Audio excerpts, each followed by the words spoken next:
Hello, friends. Welcome to Making an Impact. You may have forgotten me as I've missed way too many episodes recently, but I am the foe, Cody Defoe, and this is my wonderful, amazing co-host, the natural Astrid Pizarro, who has been keeping this show afloat in my absence recently, along with the wonderful help of our good friend, OLED Ed Fries. Astrid, how are you today? I'm tired. It's been a long day, but definitely a good Impact to watch. This is the Impact that I haven't seen, so it's interesting to see how it builds up to what I saw, to what I watched this past weekend, which we'll talk about a little bit later. But it was definitely fun. How are you? I'm doing better. My teeth are in good shape now. Hopefully, I don't ever have to go for another root canal ever again. But glad I got it done before it became a problem. Big thank you to Ed for being in here to take over for me in that emergency situation last week. Um, I missed a good one last week. Getting caught up after that when Mm. I was watching the show last week, I was really disappointed. I didn't get to get into the chat here and talk about that pit fight because it was definitely a big one. But not gonna drag back the past here. We're here to talk about tonight's impact, and there's plenty to talk about that happened on today's show. Luis. Before we jump in, just because we're talking about OLED and our good friend Ed Fries, I have to take this moment to wish a big happy belated birthday to the man himself. His birthday was yesterday. I didn't get a chance on a stream anywhere. So, Ed, happy birthday, friend. Hey, there you go. Not at one, but two live show wishes. There you go, Ed. Um, let's jump in, though. Lots to talk about, lots happening on this show. We'll kick it off with before the impact. We had a really interesting match, Zicky Dice versus Carly Bravo. I personally had never heard of Carly Bravo before, clearly because I must not watch Zicky Dice's podcast, which maybe I'll have to start tuning into. Were you familiar with Carly before seeing him in this match? So does that mean you have heat with Siki Dice because you didn't watch his podcast? No, I'm kidding. Well, I didn't either. as Gia said, everybody's got heat with Zicky. Sure.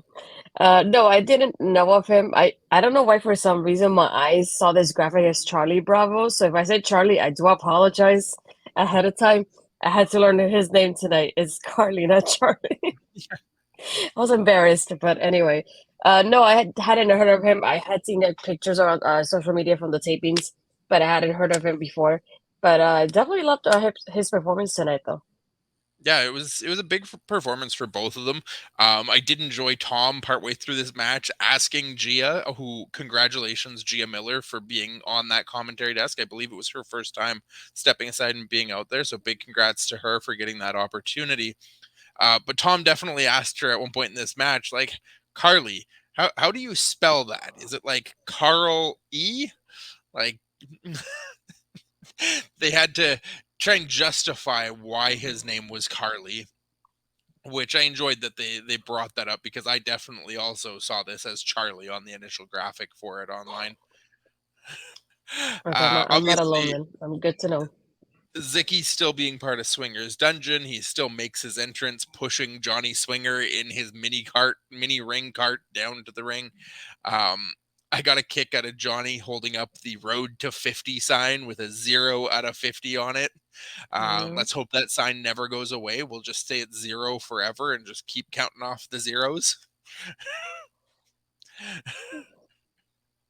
Um, the match itself, though, I feel like it definitely benefited because they talked a lot about how these guys, they're co-hosts on the podcast, they're good Mhm. friends, they've known each other for a long time. They're both from the Atlanta area. They've been up and down the road together. They've worked together so many times before. Best friends often make the best opponents in a wrestling ring, and I feel like this was probably my favorite Zicky Dice match that I've seen since his time in Impact has started. I feel like him and Carly definitely showed off a ton of chemistry together. Like Carly Bravo looked like a star in the making, but Zicky Dice definitely showed off Mhm. a lot. Like this guy isn't just a joke. He can go, and when given the opportunity to go, he can actually hold his own in a match with the right people. Yeah, and I want to go back to Bobby. Say thank you, Bobby. Thank you for stopping by. If you guys hadn't seen it, Bobby was talking about MLW Papa Smokes before we went on air. So if you haven't seen it, go back to Bobby's channel and you can watch that on the VOD at this point. But yeah, for me, it was same thing. I like how they kept putting out that they're podcast hosts together.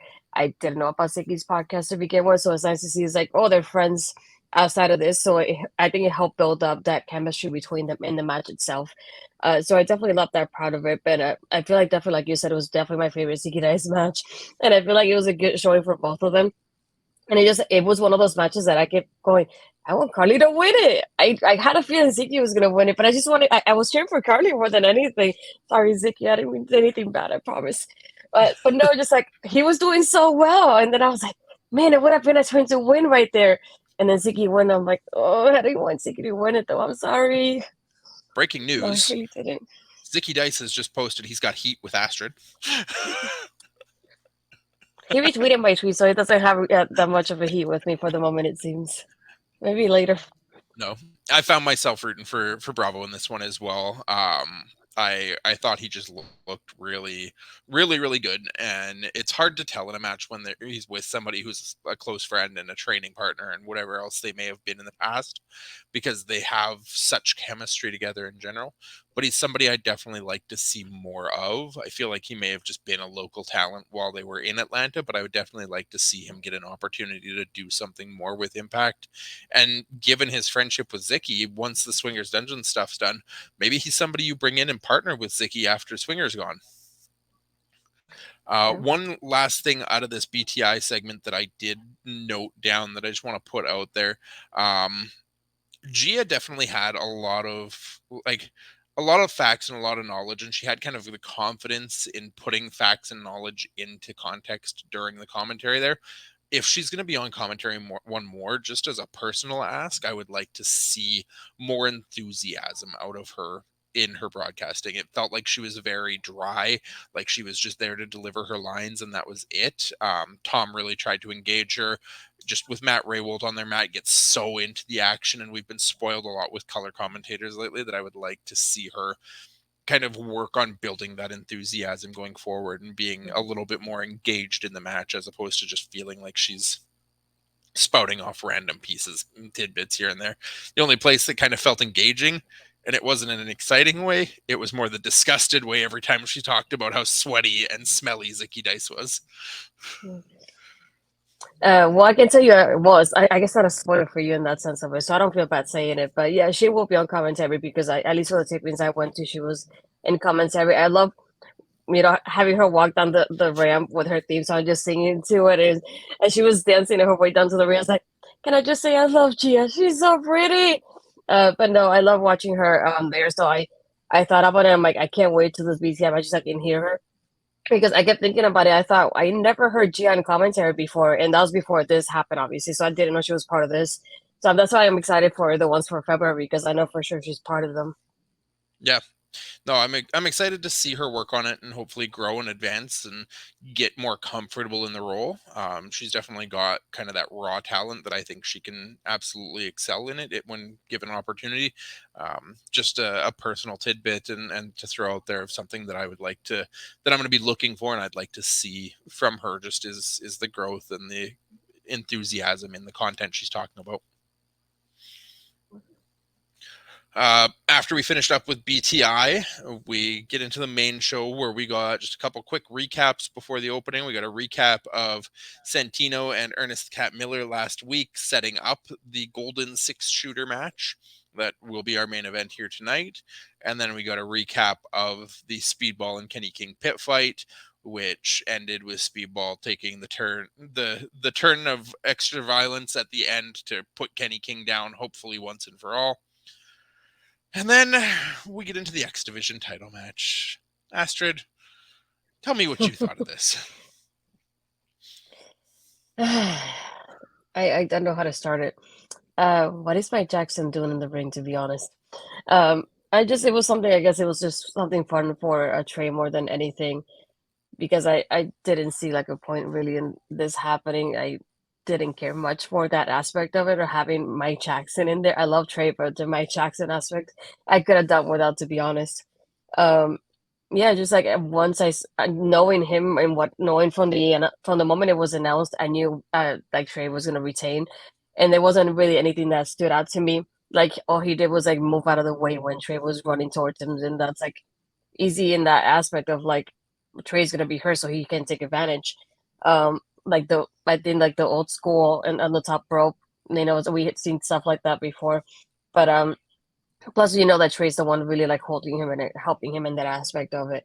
I think more than anything for me, that what stood out to me was the end, towards the end, because he's about to get that spray paint and he goes under the ring and he just startles himself out of the area, and it keeps you wondering like what's under the ring that had Trey's startled like the way he did, and we had none other than Crazy Steve under the ring, and Trey didn't get the spray paint like he was supposed to because of that. So I like that part of it. I thought that was interesting because like we had already Trey versus Black Taurus as it was. So it's nice to see him going against Crazy Steve out of all people.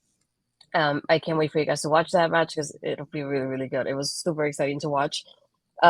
And everything happening with later on with them. But like the build up towards it and the match itself was, I loved it. So I'm just like, when I saw this, I was like, now everything makes more sense. Thanks. um, I'm with you on this one. This was definitely a down spot, a low spot of recent impacts for me. The X division is so stacked right now. You've got so much talent that fits in that X division category and Impact right now. I don't understand why we needed this match. I don't want to knock Mike Jackson. Nothing against Mike Jackson. The man is incredible to still be in the shape and still competing at 73 years old, but he shouldn't be in a title match here. Like if he wants to come in, yeah. Oh, I wish I would have finished my thought Okay, before I read that, but thank you, Barry. sorry, That's amazing. Barry. Can we tell Barry? Can he have kids at this age? Because I doubt it. I don't think But men okay. ever actually go sterile, but that's a topic for another day. Um, no, like I don't understand why he's in the title match. If you wanted to bring Mike Jackson in, you can bring Mike Jackson in. You can have him do all of this stuff. You can have him partake in a match with Delirious, with Yuya, with Bupinder. There's so many talented people right now in the company that you could have had Mike Jackson go against and do a lot of this stuff with. I think Trey is just far too talented and far too good to be in a position where he's stuck making a 73-year-old man look credible for a title match. Um, that's all I really had out of it. There was nothing from this match that stood out. It Yeah, was walking through segments and just getting to the finish. And what really mattered about this match is what happened at the end and after it. yeah, that was it. That was the Yeah. important part of everything. Aside from that, I just kept thinking, how do you? It felt like a waste of a championship match for Trey. To be honest, it's just the ending of it was basically what made it like great for me. But aside from that, I could have definitely done without this match itself. I don't You know. I'm still like, you could I have have got no to this words at this point. advancement in the story so many different ways, and it just felt like Mike Jackson being there. Like you didn't even have to make it a title match. You could have just made it a match. There's no reason Trey needed to put his title on the line against this guy after the way the setup was. Trey hitting on Ashley Down Boys last week and getting shot down, and Mike telling him to learn to respect women. Why does that earn Mike Jackson a title match? I mean, maybe Trey's just that cocky that he can throw the title around and know he's not going to Well, lose, but like you're a heel champion, Trey. You don't need to mm, throw your title around in a cocky way like that. You'd be like, no, I'm not putting my title on the line against some old man. I'll fight you, but you're not getting a title match unless you beat me fighting you. oh, now we know what Steve Macklin has to do to get a title match. Got it. Yeah, yeah, yeah. Just go and ask for the DOA. Yeah. Speaking of, that's where we went next. We have Josh Alexander backstage with Gia Miller. Asked about the Golden Six shooter. Josh just proceeds to start putting everyone over when he's interrupted by said Steve Macklin, who points out that he has already beaten everybody in that six shooter match and basically just tells Josh to keep his eyes open and watch his back because now Scott D'Amore is not there to protect him. that was basically what I took from that. Anything else? Yeah. Well, like it was Josh Alexander and Steve just interrupts it. That's it. Yeah, Like it that was wasn't nothing basically that it. really stood out, or just something that it's building up for a while. So just an interview of just like that was very simple. Yeah. Throughout the night, it started here. We got a Saban warming up backstage with Alex Shelley before we went to break. Rich Swann warming up backstage when we came back from break. Notably, I thought about it tonight for the first time in quite a while that we're seeing Rich Swann and we haven't seen Willie Mack in a long time right now. I think his contract had expired, if I'm not mistaken, didn't Possibly. it? I think so. Then we get into our first tag team match of the night. The Good Hands versus Kushida and Kevin Knight. Um, I was not familiar with who Kevin Knight was. I did not watch this year's Super Junior Tag League in New Japan, unfortunately, so I had not got to see this pairing before. Um, what struck me immediately is how large of a fan base Kushida had in Atlanta. That was probably the largest reaction and the largest chant I heard all night. Yeah. For me, I obviously, like I said, I had watched the tapings before this happened. So my introduction to Kevin was during the tapings that I was attending. So technically, this is the first time I watched him like on Impact. Didn't know anything about it because I don't watch New Japan. So I know probably Mel was more familiar with him and Andre. So I didn't know about him and Kushida being a tag team. I did love them as a tag team though. Like I watching them during the tapings, I was like, this guy's good. Like I really like him in here with Kushida. And I like the chemistry they had. This particular match, though, there was nothing that really stood out to me in the sense of like that was like grand like that. But it's just a part of like seeing Kushida and Kevin together. They had really good chemistry as a team. I enjoy watching them, and I feel like Skylar and Hodge is just. I like them, but this wasn't like the best performance or anything like that. There was something that was like I really like a highlight for me. But overall, I like the match and the pacing of it though. Yeah. No, the pacing was good for sure. It was a nice exposition for Kevin Knight to really show off who he is and what he's about for a crowd that most people probably are like us and hadn't seen him before this match or before arriving in Impact in this case. Um, what I did pick up and note in this match is the more I'm seeing of Hotch and Skylar and like them as a named team now coming off the stuff with Bully and just the formation of the team, they give me really strong early mechanics vibes. That's a good one. Mechanics, aka FTR, Dash and Dawson, started out the same way as Hotch and Skylar, basically as just a couple of good hands who were losing consistently as enhancement talent in NXT got put together and now became one of the greatest tag teams in the world. This team of Hotch and Skylar, just their look, their feel, their gear, their wrestling style, everything about them kind of gives me that same feeling I had when I started watching now Harwood and Wheeler, then Dash and Dawson Mm. getting started and how they came to be where they are now. The only big spot for me was the finish. Knight definitely impressed me with that big drop kick where he cleared Kushida's head to drop kick Hotch off, and then the end. The fact that we basically got the tap out while the camera wasn't even looking at the tap out. We were focused on Knight Mm. jumping over the ropes out at Skylar, and then we cut back to Kushida just in time to see Hotch in the middle of tapping out. Well, Barry's got a prediction here yeah. that Skylar's a good, solid wrestler. Hotch is a future star. Tag team champions by Christmas. Mm. Uh, I wouldn't be surprised. I really wouldn't. I think they kind of just start getting their feet wet, lose a couple, figure out what's working for them, and then start getting back into more routine and rhythm moving forward. Christmas, probably a good time frame to look to see if they're ready for a tag title for sure. Let's clip it for later, Barry. We'll check in on Christmas. um we go backstage where Gisele and Jay Vidal are talking with Santino, asking about her partner. Santino reveals her partner to her off screen by opening a door, but we don't actually get to see who it is. Jay Vidal is fawning over this person, talking about accomplishments and legendary status and amazing. Gisele just seems unimpressed and walked away.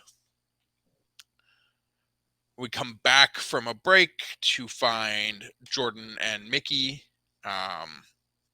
talking about their match, Mickey commending Jordan for their hard to kill match, and then questions Jordan on like coming out of the blue to save her last week, calls or saying like she's treating her like a charity case.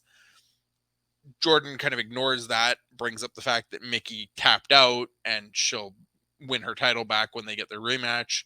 And Mickey sets it up that Jordan can have her rematch after Masha's match at No Surrender. Was there anything in either of these two women's knockout segments that you had? No, you definitely had me thinking when you said about the partner thing, but I remember seeing the pictures of Lisa, and I kept thinking, oh, this is the only way I could fit her in the whole show. So that made me think about it. I love Victoria slash Tara, Lisa, whichever name you want to call her by at this point. I feel like she's definitely one of those, like, I don't want to say underrated, but she's one of those people, like, whenever people mention about women, like female wrestlers in WWE, people always often say like, Trish and Lita, and we get Jazz and people like that, but we don't often hear about Victoria. And it's like Victoria to me is one of the best as well. And I feel like she should always be in this conversation, and she isn't. Unfortunately, I wish she was. I feel like I loved her more in Impact as well as Tara and everything she did as Tara there. And definitely like she got highlighted there for me more than she did in WWE. But I loved her, so it was nice to see her being a part of this somehow, which I didn't connect it at first until into the reveal when they go backstage with Santino. For the Mickey and Jordan part though, I like the part of like she goes, well, I'll face you after Masha, and then Jordan tells her if you beat Masha, which I thought was super interesting of like that. And then when she goes like, oh, like why did you come out last week and everything? She's like, well, I'm protecting my investment. I want that Yeah. title. So it's like I'm protecting that aspect of it, not just protecting you, so protecting the championship itself, which I really love that angle of it because you never think of Jordan as it being somebody that was safe making that aspect. But now that she says, oh, it's for the championship that I'm going forwards and going towards for the future, that makes more sense to me having her like say that backstage to her. Um, so I love seeing that interaction there, like between them, or those two particular parts there. Yeah, absolutely. The part where she says, "If you defeat Masha," is a big if. I mean, you've kind of speculated on what we're going to see out of Mickey and Masha for a little while now, so curious to see where this goes. And obviously, Jordan gets the match against whoever comes out of it. Do we get Jordan and Mickey again? Do we get Jordan and Masha part 3, but Masha as the champion going into this one? Really, really interested to see where we head with that. And like you said, just about Tara, Victoria, Lisa, the Black Widow. Ultimately, I don't know why I consider her underappreciated. I think everybody kind of appreciates what she's Hmm. done. I think a lot of the time I would almost say more overlooked, that people think Yeah. about the bigger names a lot more than her, and they just overlook her Hmm. accomplishments because she's not someone that was ever a big household name. Even though, like, if you've been watching Hmm. wrestling for any time, somebody mentions either Victoria or Tara based on where you've watched, typically you'll be like, or pulls up a picture, you'll be like, oh right, I did see her. Yeah, she Hmm. was really good. I liked her when she was around. But if you're just naming off successful women throughout the wrestling industry over the last 20, 30 years, she's not a name most people will pull out off the top of their head. No. That said, obviously, she was the partner for Gisele tonight against the Death Dolls. Um, got during the entrance, we confirmed that it would be Taya Valkyrie and Jessica actually wrestling tonight with Rosemary at ringside. I'll let you kind of lead the match there, Esther. What did you think here? I definitely love that I forgot who said it exactly, I should have noted that, but in commentary, something that they really highlighted before the match even started, they said when it comes to the Death Dolls, they start to lose when they're in six-person matches, but they win when they're in like regular tag team matches. And I think that part was really interesting because if you think about it, most of the time it's Jessica and Taya teaming up. But well, obviously you have like 6-person matches. Rosemary's involved, so you say like Rosemary's a like weak link in that aspect of the group. It's what like I took out of that more than anything in commentary. So I thought that was super interesting. I love the part at the beginning. We have like Taya and Jessica just like starstruck when they see Lisa across from them, and Taya's like, like I don't know what to do, and then just I was like, I don't care. Um, I love definitely having them start the match by shaking hands. I feel like it builds that aspect of respect in between them. But yeah, just like it's something that I knew the way it was happening, Giselle will be like highlighting more than anything because Tara, this is just a one-time thing for her for the moment. So it's just like you see Giselle trying to take over, trying to take away from like, don't be starstruck by her because you're going against me as well. And I like how even they highlight Tara as a knockout, being a former knockout. They say, she's the one tied up for the third most knockouts reigns, and with Mickey tied up with her and Madison Rain as well. So I love that aspect of like they keep talking about her through the commentary. It's like don't forget about who she is, which is what I liked about it. I definitely love the part of like when we have Tara and Giselle just like arguing, and we had all of a sudden Jessica and Tara and Taya here in the corner with popcorn as everything's happening from the other side. They're just enjoying the show as everybody else was too. So I love that aspect of it. But that Widow's Peak was incredible. I love watching it. Just that incredible selling it as well too. So I love seeing it. Haven't seen it in a while, so it's nice to see it like that. Um, and as like obviously the Death Doll just retain. This just in a way similar to me to Mike Jackson and Trey Miguel. Like the moment it happened, I still knew who the winners were gonna be. The only difference was that I enjoyed this a little bit more because the aspect of Tara being there and the respect part, and like I mentioned, the little mentions that say about the Death Dolls like winning when just in regular tag team matches. But again, Giselle going again for the title. She loses again. She doesn't have a tag partner anymore. And I love having Lisa from the Ram just like throwing kisses at the ladies. He's like, "You got this. You won it." But yeah, just like I guess it's something like that was quick fun. The only thing that I didn't like was like this is the only women's match that we get for the night, and it wasn't too long to be honest. That's the only like that downside of it for me. But other than that, I feel like overall it was fun though. Yeah, it was definitely some good storytelling. I mean, a little bit of it was you could kind of see it coming from a mile away, but it was Yeah. still well done. It was still entertaining. It was still a story worth kind of investing in the moment. My first thought when Tara was the one that was revealed and was coming out was kind of that of excitement. I'm like, oh my god, I haven't actually seen Tara wrestle in forever. I'm excited to see her get back in the ring. She gets in, she has the handshake with Taya Valkyrie, and then Giselle immediately tags herself in. And Tara Mm. never even actually gets in and takes a bump or performs a move until the Widow's Peak at the end on her own tag team partner. But the story of Giselle kind of continuously just doing it all herself, taking on Taya Valkyrie Yeah. and Jessica all by herself and refusing to tag in Tara, even at one point tells Tara to stop distracting me, but just like Ed, she can't help it. She has to distract me all the time. Gosh. um, we had Jay Vidal at ringside still. Is kind of where everything went sideways when he tripped Taya, and then Tara takes out Jay Vidal at ringside, to which Giselle starts yelling at her. They get in, they have the beef, the Widow's Peak. I too noted and loved the part where you just see Rosemary, Jessica, and Taya just sitting along the apron, just eating popcorn, watching the drama unfold. Um, it was fun. It was what I'd want out of an entertainment segment. Um, Definitely this is going somewhere with Giselle. We're at a point now where she's making herself the the venom of the knockouts division. She's the poison that nobody wants near them, nobody wants near their team. Everyone that she's teamed with has split. You go back to the influence. You had Chelsea and Diana, and now what we found out earlier or later on the night with her most recent tag team partners, just everything Giselle touches dies. And so at some point she's going to have to either move away from this tag team scene and become a true nasty heel in the main knockouts title scene, or she's going to have to find someone just as nasty as herself to become a partner with her. Yeah, good point.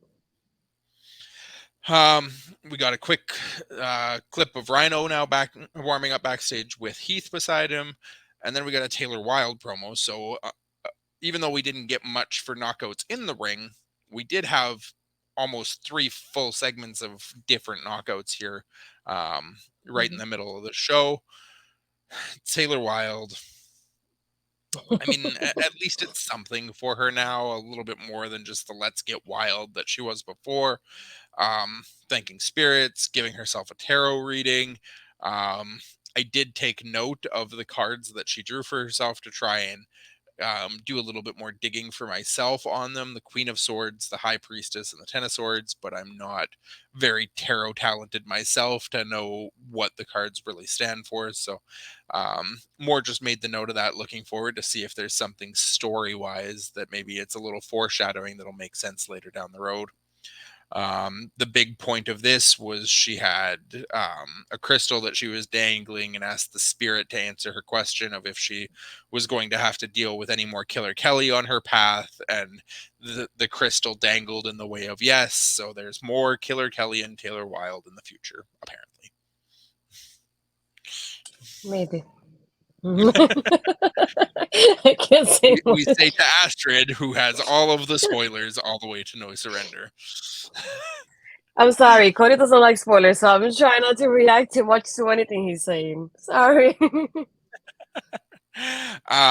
No, like, what did you think of the promo? I know, like, you're still catching up on some of this stuff along the way and leading up to the matches you've already seen and getting, it's almost like seeing the match and then getting the backstory after the fact. But Yeah, the promo itself, how are you feeling about Witchy Wild?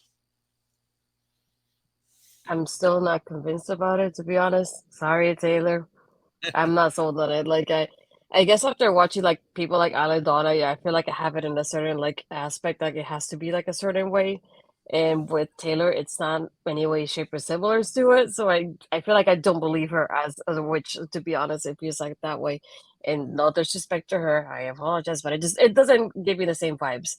Um, but it just explained to me it's something that happened during the tapings. I just put it like that because I can't say anything else. Oh my god. We got to Well, slip that would one of have been those better than what into we the got. tarot deck first, Barry. She can pull like the High Priestess and the Devil and Pikachu, and then I'll play this Hey, that trap would have made card me face pop. down and my turn. Hey, that would have made me pop if I saw a Pikachu card in there. Come on. No, it's a wait and see. Still, I'm still not impressed with her in ring. I get that she's got a little bit more personality now. She's actually rolling that personality a little bit more into her character in the ring, but it's not there for me. And I hate to say it because I hate to knock anyone's hard work. Just with Taylor right now, it's just not a hit for me. I'm sure it's doing it for some Mhm. people. She's got her supporters. She's got people that are on her side. It just um, it's something that I could do without. Mhm. Speaking of things we could do without, we had Bully Ray interrupt an interview with Santino Marella and Dave from Bully's David podcast show. The one LaGreca. who, yeah, Lagraca, that's Busted his name. open. That Busted that it didn't open. make us forget. There we go. Trust me. Um, Santino and Dave were talking about Dave's interview with Tommy last week. Bully butts in, wants to know why he isn't in the 6 shooter match tonight as a former world champ himself. Santino tells him, well, you had your chance and you lost. And Bully gets mad, saying, all this interference. Did you see how many people? Josh's wife hit me in the nuts, blah, blah, blah. Santino reasserts, but you still lost. And Bully takes the opportunity to remind Santino, even though he has always liked him, remember what I did to the last person who was in your role. Hmm. We haven't forgotten. Trust me. Um, I like this part of it at the end because Dave tells Santino the only person that can deal with it is Tommy. I was like, oh no, more Tommy. When That's Santino all I could says he's think very about. intense, how do you deal with them?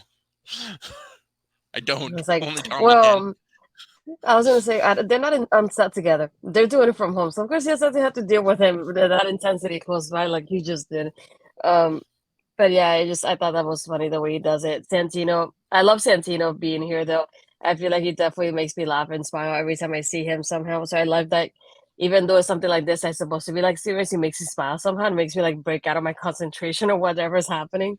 Um, but yeah, this like it made just sense of what's happening later on for me as well. So just like you said, it just like I feel like I had half of the puzzle or more than half of it, and now I can complete it now after watching this today, and it all makes sense to me now. Um, but yeah, just I like it's did Bully love Ray. walking up though and inspecting the DOA badge. Like, Yeah. what does this say? Okay. And yeah, just Bully Ray being Bully Ray, and I was like, I'm Team Jade. I'm sorry, I met Jade. She's super nice. I'm Team Jade on this. She kicked out the hard to kill, so I can't say anything about her. Yeah. We got a backstage of Callahan warming up on the route to the end with the design with him. And then we get Gia again backstage with Tasha Steeles and Savannah Evans in what felt like Gia Miller just doing whatever it took to drive the nail right into the coffin of the Tasha and Savannah team. Mentions Mickey pinning Tasha, that the greatest that beat the greatest has now been pinned by the greatest. To which Tasha tries to counter, saying she still hasn't been beaten one on one. So Gia quickly changes the question and says, well, what about the tension that's been building between you and Savannah? And Tasha's like, I can't deal with this. This is not working. And Gia tries to ask what's not working, and she just says all of it and walks off stage. And so, yet again, the curse of Gisele Shaw has struck a tag team, and the Barriqua Badass and Savannah Evans are no more. At least that's what it feels like. This just makes me want to cry. Come on, I hate it. And even then, it like I like how Gia starts going, "Yeah, aren't your losses getting to you?" It's like, "Come on, Gia, stop it! They're helping me." No, they just this made me upset. This I don't like this with Tasha. I really don't. How do you go from being Knockouts World Champion to this? No, unacceptable. I hate it. I don't necessarily like it either. I would like to see her back in that title picture again, especially since they've been pushing towards it now in this interview, talking about how she still hasn't been pinned one on one by Mickey. Um, there feels like more story here, and I know Tasha put something out on her Twitter today about it being the end of a chapter. I hope that chapter isn't Impact Wrestling as a whole and it's just Savannah, but I'm really curious to see what comes next for both of these ladies now. I wanted to address Barry's comment because says Impact will be back to having one woman's tag team. Let me just say, sir, wait and see. Let's move on. We got the tag team match that I was looking forward to next. The Major Players versus Ace and Bay, Bullet Club Light, the Inevitable Finessers, if you would like. My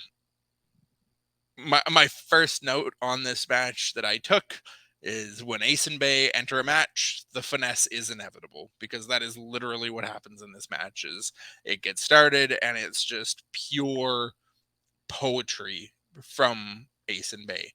And it feels like Myers and Cardona are just trying to keep up with the faster talents at this point. They've been around for so long. They've been doing this for so long. They know and they work a much different style. And they work really well together, but it definitely just felt like they were trying to play catch up and trying to slow down the much faster, much more skilled team in this one. Yeah, this is another one for me that there wasn't anything that really stood out to me, but I love having Ace and Bay together.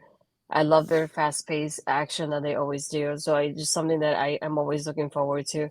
I love having them together. Just every time I see them, it's like, give me more Ace and Bay, please, Impact. I love every part of it. Um, I did love how they pinned Cardona at the end though, of like having it was first it was Bay and then Cardona and then Ace on top of him and they still pinned him that way. Ace was still shocked that he got pinned. Like he had that face was like, it happened. I hope so. You had two guys like holding you off. Of course they're gonna win. But yeah, I love seeing that part of it of like them winning in the way they did. It was pretty awesome to watch. Yeah, the end I thought it felt a little messy, and because it almost looked like Bay forgot who was legal. Like he went to roll up for the pin, and Austin had to come running over to yank Bay off of Cardona and then roll Cardona up again himself. Um, Everyone in the ring seemed confused for a second there, and then ended with Cardona eating the pin and being even more confused about being pinned. So whether it was intentional in that way or if the confusion was actually legitimate leading to the pin and the victory, whichever way it actually was meant to be, or how it played out, it still looked legit in the moment. That just everybody was confused in the minute, and it played well into the story of the match as well. Yeah, I love Barry's comment. I do think Impact Bullet Club needs a third person, a proper faction. I don't know, maybe. I like them both together though as it is. Yeah, they're super sweet too. Just like I love having them together, and like I feel like even though they haven't been a team for long, they feel like they've been teaming up for a while because of the way they communicate and they do everything in the ring and the chemistry they have. And I love their double team moves, like beauty. So I'm like conflicted because if I would have won a third person, maybe, but who would it be really that would kind of mesh with them in the way they do though already? So I feel like I wouldn't have anybody at the moment that could help their chemistry even more right now, to me at least. The thing with Bullet Club is it's weird for me to see Bullet Club working face right now. Like, I know they're representing Bullet Club, and I know when they were in Japan, they were working a little bit more of the common Bullet Club style. Ace had his cards, and they were working a little bit more within the faction as a proper whole. In Impact right now, though, they just feel like they're carrying the name, but not really carrying the Bullet Club um, Mhm. methods and actions and demeanor with them that having a Juice or having a Switchblade or even a Phantasma or a Chase Owens there as somebody, just that outside piece to really make them feel more as a Bullet Club faction that's not afraid to do underhanded, dirty things to get the victory. And maybe we get there when they eventually get their one-on-one match with the Motor City Machine Guns, which I assume is still coming. But for the time being, they're becoming quick fan favorites because you and I talk amazing about everything they do consistently. The fans are clearly behind them. Everybody's behind them. They did amazing in the Super Junior Tag League, going all the way to the finals. If they're going to represent Bullet Club properly, they need to start living and breathing the Bullet Club actions, and that's got to involve growing their faction with at least one more person to be at ringside, to be a distraction, to bend Mhm. and break the rules a little bit. In that aspect, I do miss having Juice outside with them too. I feel like it made them feel like part of Border Club in that aspect as well. So I do miss having him at ringside with them, but I feel like them as a tag team, I just love them together as it is. Yeah. After the tag team match was done, and while Cardona and Myers are still super confused on what just happened, say his name and he appears. Joe Hendry walks out. This man doesn't miss a beat. He heard last week where Cardona was talking to Moose and how Cardona wants a shot at the Digital Media Championship. So Hendry accepts. And then he starts talking about how Cardona used to be like the true internet champion. He was the first internet champion. Um, and he represents all things digital media.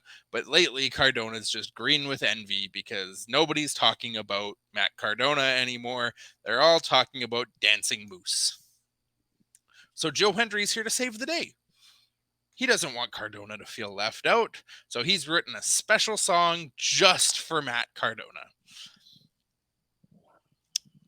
This was fantastic. This was my highlight of the night. Joe Hendry is always my highlight of the night, but this was absolutely hilarious. I love Joe Hendry's custom music. Before I get into the song itself, Astrid, what did you think of it? I mean, I had heard it before too. That's so that helped. I was hoping I would hear it too when I when it happens. I love that part of like he comes up like with the pictures of them when they were younger, first of all, and the part with the action figures and the part with Chelsea being involved in there too. And I love the part about the age. Holy crap, that made me pop. He's like, I'm 37, I think it is, and it looked like I'm 54. It's the line, I think, if I'm not mistaken. Yeah. Holy moly. That definitely got Yeah, me. Chelsea And I feel like, calling Matt to the bedroom, and he's yeah, like, I can't. I got to play with my action figures. John Henry does not miss it when it comes to these parody songs. He really doesn't. So gotta give it to you, champ. I'm only 37, but I look like I'm 54. And then, yeah, the hook, the main part of the song. You're the king of the indies, and you're super rich, but to me, you'll always be Edge's bitch. And just repeats it over and over and over. To me, you'll always be. And to me, Hawkins and Ryder will always, forever be exactly that. Oh, I need this. Every single feud that Joe Hendry has from here forward needs to have a custom song. It just does. It fits Yes. perfectly. He does it so well. I want all of the Joe Hendry custom mixes on a mixtape where I can just add it to my playlist and just listen to Joe Hendry on my drive to work every day. Maybe on Spotify. Nobody does mixtapes anymore, Cody. Just letting you know. We got our Eddie Edwards obligatory shot backstage where he's back with Alicia, prepping for his match. So clearly the marriage is still hanging by a thread. And then we get Cardona and Myers during Moose's obligatory backstage warm-up scene. Cardona and Myers approach Moose, interrupting his warm-up. Cardona tells him Impact Wrestling absolutely has a Joe Hendry problem, and I'm going to take care of it. Disagree. And then a surprise Jermaine Gresham match. Or Jonathan Gresham, not Jermaine. Jonathan Gresham. I think Jermaine Gresham was a football player. I think that's why I always want to jump to that as the first name for him. But no, it's Jonathan Gresham. You respect the octopus, okay? He's wrestling a local talent by the name of Sheldon Jean, who is extremely He was Canadian. I don't know. He might be. He got built from Canada. What are you talking about? I didn't listen to the billing for him. I saw a no name in the I could ring with tell. Jonathan Gresham coming out. I pulled his name off of his pants because he had his name on his knee. And all he did in this match was just tell Gresham how short he was and then get schooled in Mat Wrestling 101. So he wasn't worth my knowing where he was from, unfortunately. Sorry, Sheldon. Come back another week. Maybe I'll remember you. Dang, okay. I see how it is. Oh, jeez. What did they go Paris comment? When I see Eddie and Alicia promos, it does make me think maybe Tommy Dreamer isn't so bad. I mean, they're not bad. To me, Tommy and Bully are at the bottom of my list when it comes to Impact. It just, I yeah, mean, not my at thing. least Eddie and Alicia weren't actually talking today. They were just on camera for 5 seconds as Eddie did something. He's getting ready, okay? Yeah. No, I definitely think I was watching Sheldon during the tapings as well. I like him like as a heel-ish person because he was very cocky and his performance, like not only here but when I watched him as well. So it's something that definitely I think will keep going. I don't know if it was confirmed or not, but I believe he was signed. So I could be wrong, but that if he was signed, I think definitely have to check it and then bring it up next week. But I think he was, if I'm not mistaken. But it just like I felt like I was getting ready and I turned around and the match was over. It's like, what happened? But it's Gresham being Gresham, so it's like it doesn't surprise me. He's just at that point of like showing up as easy as he can and schooling all these guys that think they got it over him because of his statue. Yeah, no, it's Gresham. So you're very wrong. But no, it's like no surprise. It's another one's like I was not surprised that Gresham won it. But I feel like it was a good way to introduce Sheldon as a character, especially as a heel. And just like I'm looking forward to whatever he does next. Yeah, the finish of this match was unique to me. The fact that it was all kind of map based. It was Jermaine or Jonathan. Wow, I really need to stop calling him Jermaine. I'll just call him Gresham from now on. It was Gresham, Mat Wrestling nonstop, just really schooling this kid. And at the end, he just wrapped his arms around the kneecap of Sheldon and just like popped him right in the kneecap and then just pinned him. And that was it. And It was a unique way to finish. I don't think that's a finisher of any kind, but it was pretty violent and vicious looking that showed off kind of a side of Gresham that we don't see very often, as he is someone who's typically more of a pure mat wrestler.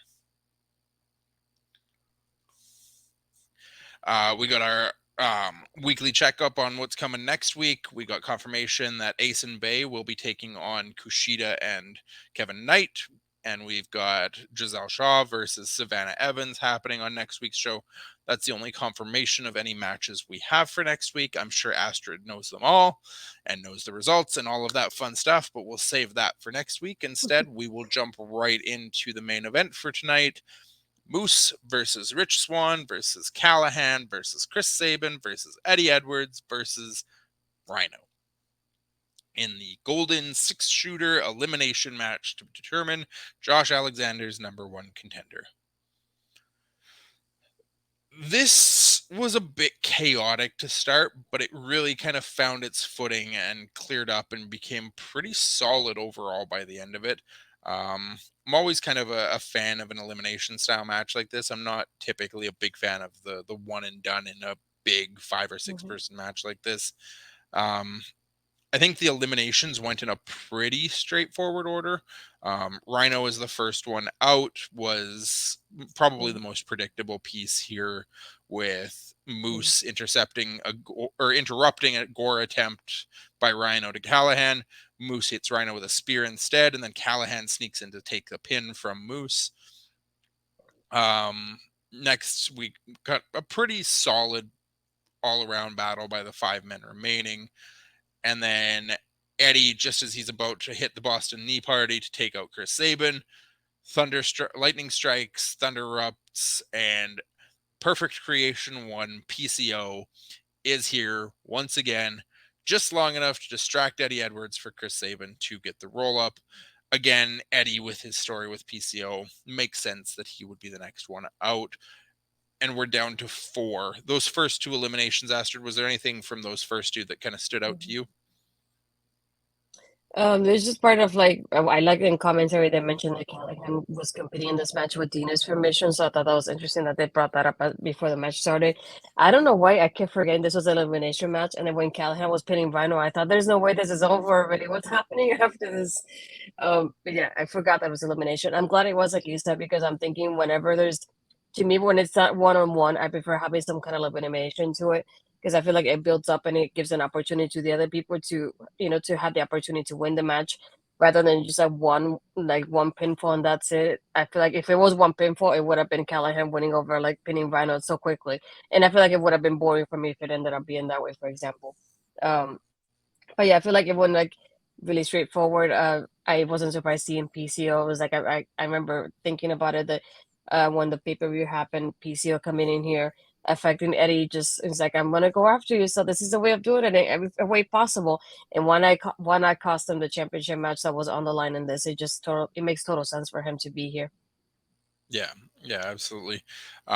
Immediately after Sabin gets the pin against Eddie, Moose goes on the attack on him.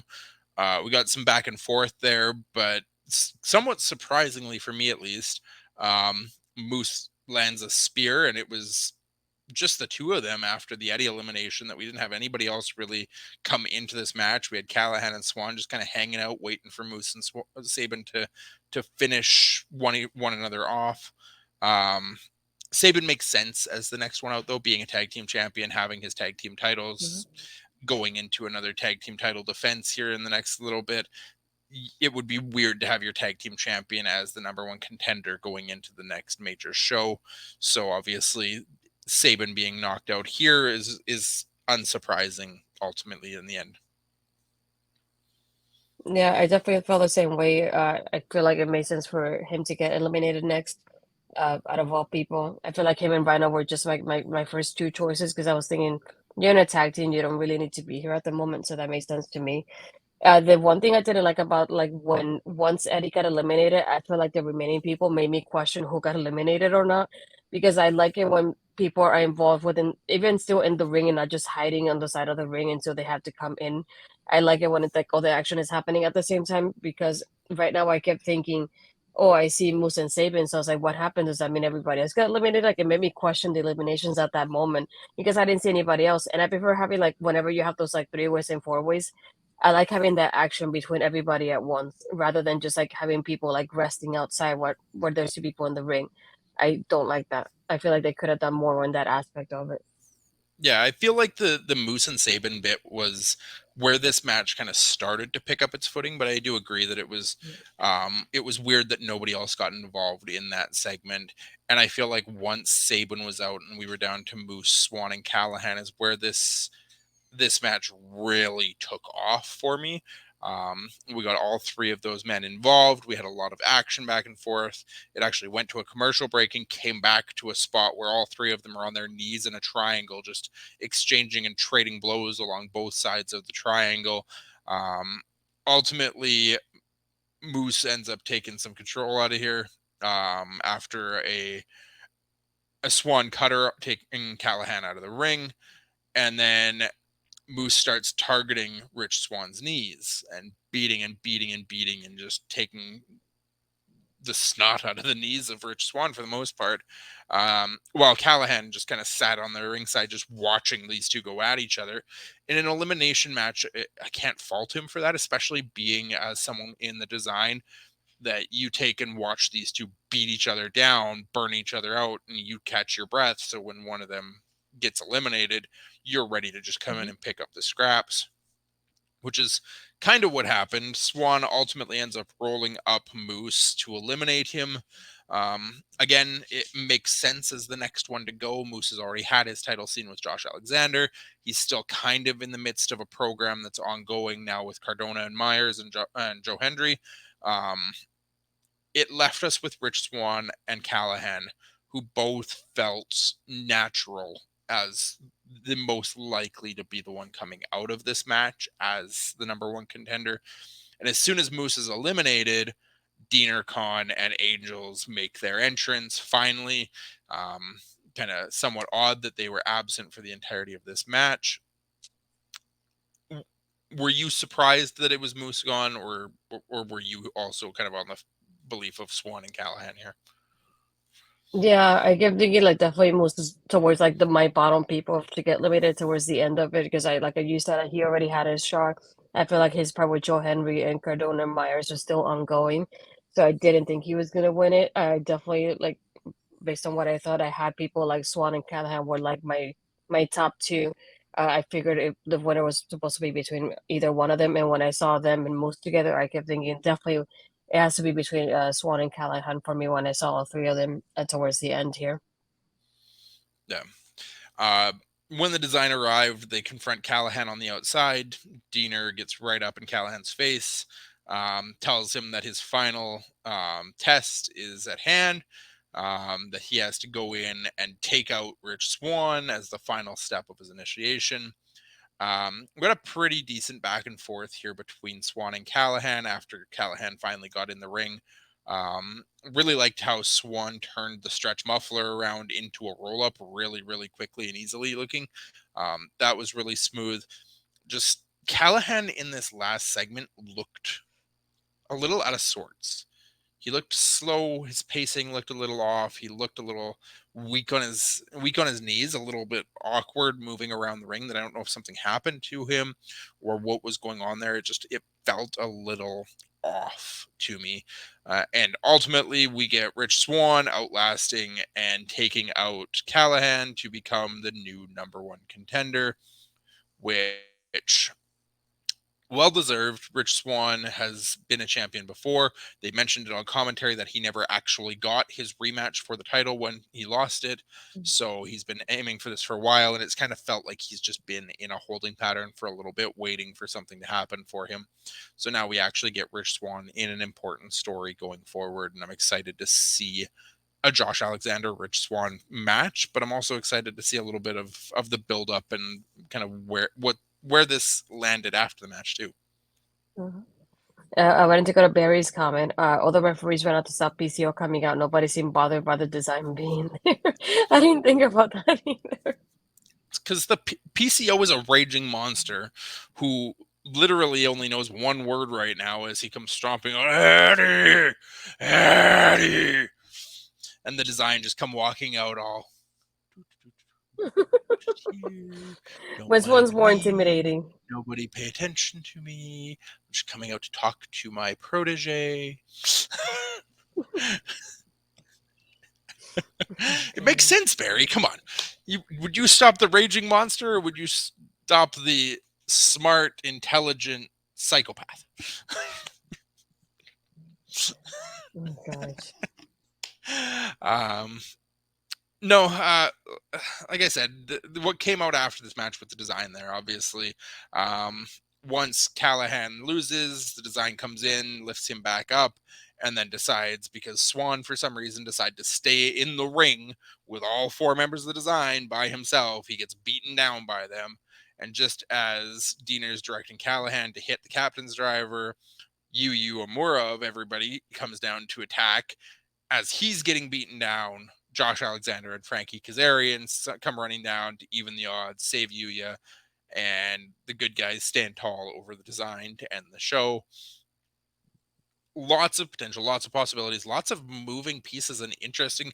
I'm really interested that Uemura, of all people, is ended up in this story here. I'm excited for him, but it's the delirious piece I didn't expect to have the lasting effect of Uemura being dragged into the story with the design, but I think it's good for him, and I'm excited for Uemura to get a little bit more time in kind of a prominent story here.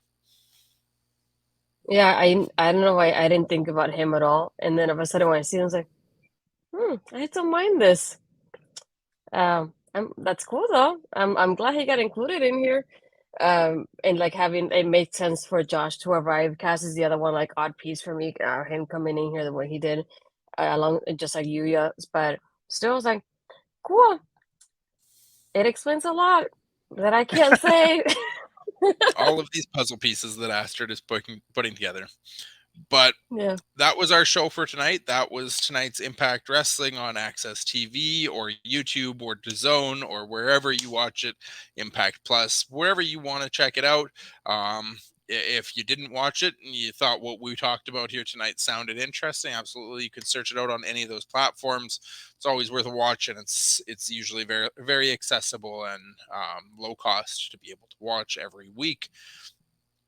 We want to talk for a quick minute here before we kind of close out the show because, as we've mentioned a couple times, my wonderful, fabulous co-host Astrid got to go to the 2 days of tapings in Florida last weekend. Without kind of spoilers of what's to come in Impact, Astrid, how was your experience? How was your time at the shows? I know you got to do a little bit of the meet and greet and got to meet some of the talents there. Was there anything that really stood out for you as kind of really cool part of being at the live experience? Well, first I want to say thank you, Ross Foreman, for giving me the opportunity to be part of the media part of here for the Florida, the two Kissimmee dates. I just filled out the form. I didn't think I was gonna get anything out of it, and I got to be media for the two shows. I thought it was pretty cool. I never thought that would happen. So it definitely took something off my bucket list that I didn't think I would have to begin with. Um, but yeah, I love to have I love more than anything that I got to go with my dad.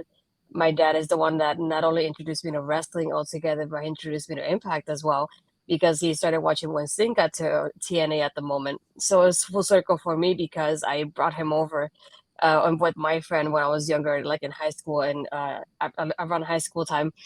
I brought him over to the tapings in Universal to go there, and now I get to bring him to the show with me as a media, and I get to know that he's taking pictures of me doing stuff too with the wrestlers. I had the opportunity to meet Ace and Bay. I met our digital champion, Joe Henry, and they filmed me talking about him too. So I don't know if that'll be on the YouTube later. I will have to watch out more closer to it. Maybe, I don't know. Um, I also met Josh, and I met Diana, and I met Mickey, and I met Jade and Alicia too, as they were like outside just hanging out with people before the show started. Overall, I loved it. I don't know if I'll be like close enough that you can see me. We'll see next week. If you see me close enough in that area, at least for the first 2 weeks, I might be closer to the camera. We'll see about that. But Yeah, I definitely loved it. I just like I felt like some of the things didn't make sense to me at first because I hadn't seen this episode tonight yet. But then this a lot makes sense after tonight, to be honest. But yeah, it was a great experience watching it live. My dad made me realize I hadn't even seen wrestling live since 2019 when I went to WrestleMania. So that was nice to have Impact be the next one after that. Overall, yeah, I really enjoyed it a lot. I missed it. I wish I could go back after that. I just want to go back to the tapings after they had ended because I had a lot of fun. Not only being with my dad, but like giving him like the backstory when entrances were coming up and like refreshing his mind about the roster and the people involved. Um, but yeah, overall, I kept thinking Cody's gonna like this and definitely this too. I was like, I can't tell him yet. I definitely took a lot of pictures and videos. I would say I will not post them until like the taping itself is airing on like the weekly basis. So next week I'll start posting. So you definitely see a little bit of what I got to experience. I definitely didn't want to spoil it for anybody. So the ones I posted don't have any spoilers. I promise. But definitely there was a couple of things that I really enjoyed that took me by surprise. So that's why I said very earlier to your comment about the women's team. Keep watching it because something exciting is happening in that aspect of it. Yeah, it was definitely a lot of fun. I can't wait to do it again because it just gave me that motivation to keep going again. But I loved it from beginning to end.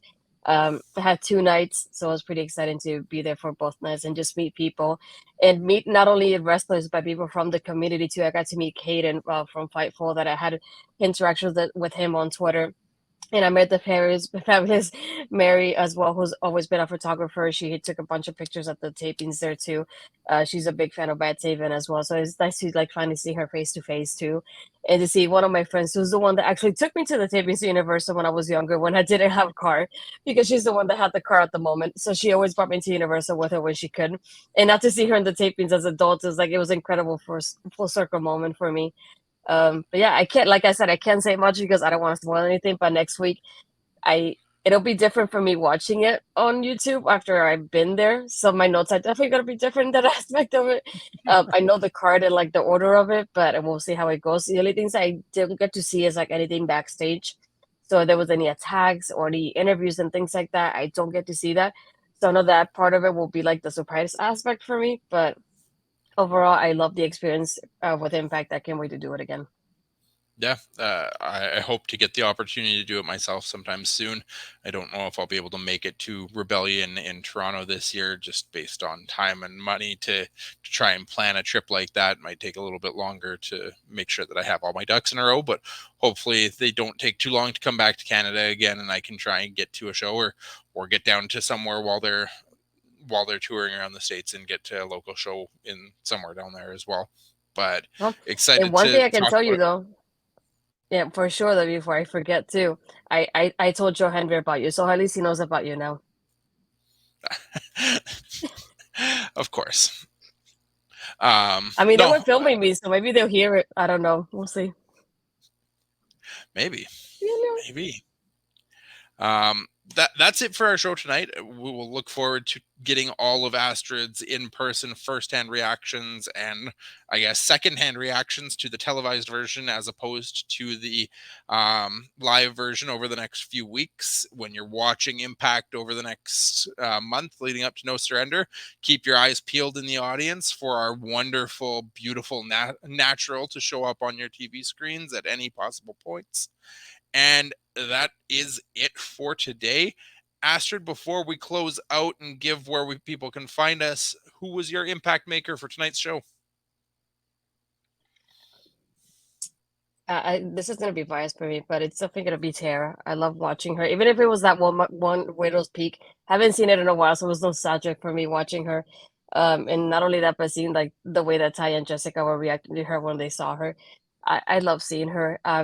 I'm hoping one. I guess you'll see her in the Rumble, like maybe this weekend. You know, you never know, but I think that'll be pretty cool. But it made me miss having her on Impact though, so I definitely have to say her. Sorry. Yeah. For me, I'm gonna go all the way back to the beginning. I'm a. I think this might be a first that I'm gonna give my impact of the night to Zicky Dice. Not Mike Jackson, Barry. Not Mike Jackson.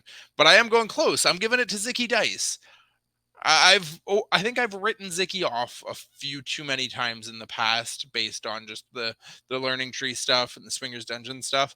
Tonight's match against, even though it was a good friend of his who obviously had a ton of chemistry with, it still was an eye opener to the talent that is Zicky Dice, and that he does get a little bit short shafted sometimes because he's so much of a comedy act, that it was nice to kind of see that bit that he still is extremely talented, and there's a reason that he's at the level that he's at in Impact Wrestling and signed to this contract even as a comedy act, to acknowledge the fact that he still can go in the ring on a regular basis.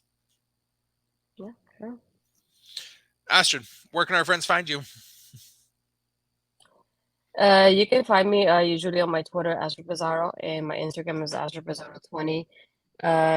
I had to think about it for a moment. Okay, tomorrow we have Ladies Wrestling Showcase, 6 p.m. Eastern. We're gonna be live talking about Raw 30 and what happened this week with women's wrestling.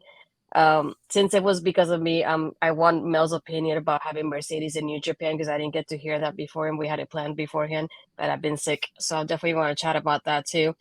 I feel like we have a little bit of everything, but definitely tomorrow you can see it live. And then Saturday after the Rumble, I'm doing post show reacts with Bobby and Chris Best over at OLE, our local establishments. So if you're watching Royal Rumble, you can react with us afterwards and then see what we thought about the show overall. And I'm recording a podcast with a friend on Sunday. I don't know when that will air, but I will let you guys know um, for that one. And my interview with Jose aired last week on Friday. So if you want to go back to my Twitter and watch it, um, definitely I would say I think I'll have it on my Twitter as well. And I can definitely send the link if anybody would like to watch the interview I had with him last week that he aired. I love that it wasn't just about wrestling media, it was about content creation. So I got to talk about anything I do with my book stuff and stuff like that. So I think that was pretty cool to be able to do. And then next week you'll see me on Taking Over with Ed, and then going back here Thursday with you doing Making an Impact. Yeah, so the next this whole month of February for Impact for me is gonna be pretty interesting to watch from this aspect. My schedule is not nearly as busy and complicated to follow.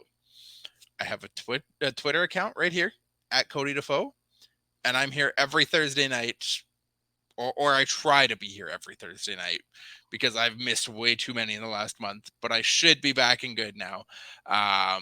For Making an Impact with Astrid to talk all things Impact Wrestling, leading up on the path to No Surrender and then going into the No Surrender and the fallout from that.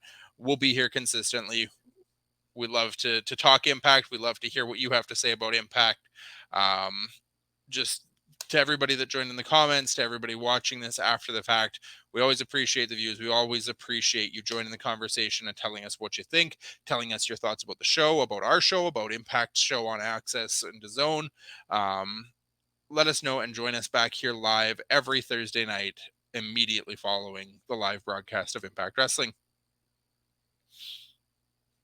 Yep. If anything, always like if you enjoy what we're doing tonight, you can always subscribe to the YouTube channel, and if you haven't, you can follow on your Twitch or subscribe if it's possible as well. And that way, is the way we can get your support as well.